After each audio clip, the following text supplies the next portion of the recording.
माननीय मुख्यमंत्री श्री एकनाथराव शिंदेजी यांच्या उपस्थितीत काही अत्यंत महत्त्वाचे एमओयू झाले आहेत। यामध्ये विशेषतः ग्रीन हायड्रोजन या विषयात जवळपास 2,70,000 कोटी रुपयाच्या गुंतवणुकीचे करार आम्ही केलेले आहेत, ज्यामध्ये एनटीपीसी जी केंद्र सरकारची आहे, एनटीपीसी ग्रीन एनर्जी 80,000 कोटी, अवाडा ग्रीन हायड्रोजन 50,000 कोटी, रिन्यू ई फ्युएल्स 66,000 कोटी, आयनॉक्स एअर प्रोडक्ट्स 25,000 कोटी, LNT ग्रीन टेक 10,000 कोटी, JSW ग्रीन हायड्रोजन 15,000 कोटी आणि वेल्सपन गोदावरी GS2 29,000 कोटी असे जवळपास 2,76,700 कोटी रुपयाचे हे करार आहेत, ज्यातनं 63,000 लोकांना रोजगार मिळणार आहे। आणि महाराष्ट्र हा ग्रीन हायड्रोजन मध्ये सगळ्यात अग्रणी राज्य म्हणून या करारांमुळे होणार आहे। आपण सगळ्यांनी नावं देखील बघितली असतील, सगळ्या देशातल्या अतिशय महत्त्वाच्या कंपन्या आहेत की ज्यांनी महाराष्ट्रासोबत हा करार केलेला आहे।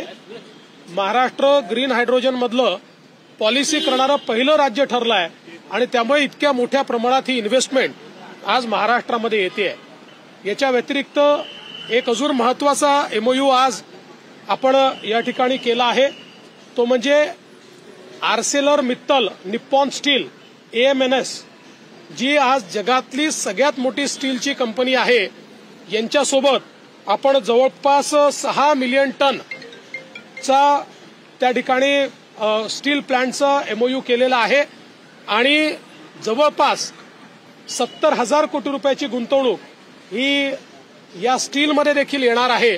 त्यामुळे आजचा दिवस हा मोठ्या गुंतवणुकीचा तर आहेच, पण त्याच्यासोबत एक तिसरा अतिशय महत्त्वाचा कार्यक्रम आज आम्ही जो या ठिकाणी घेतला, ज्याच्यामध्ये मित्राच्या वतीने आम्ही ॲग्रिकल्चर व्हॅल्यू चेन असा एक कार्यक्रम हातामध्ये घेतला आहे, कृषी मूल्य साखळी, ज्याच्यामध्ये मागच्या काळात जेव्हा मी मुख्यमंत्री होतो त्यावेळेस आपण स्मार्ट सारखा प्रोग्राम सुरू केला होता आणि त्यातनं जे काही कृषी क्षेत्रात काम करणारे खरेदीदार आहेत किंवा FPOs आहेत, यांच्याशी करार करून शेतकऱ्यांसोबत मूल्य साखळी विकसित करायची, ज्यातनं शेतकऱ्यांना इन्व्हेस्टमेंटची कॅपॅसिटी मिळते, त्यांच्या मालाला त्या ठिकाणी भाव मिळतो आणि हा प्रयोग आपल्याकडे चांगला यशस्वी झाला।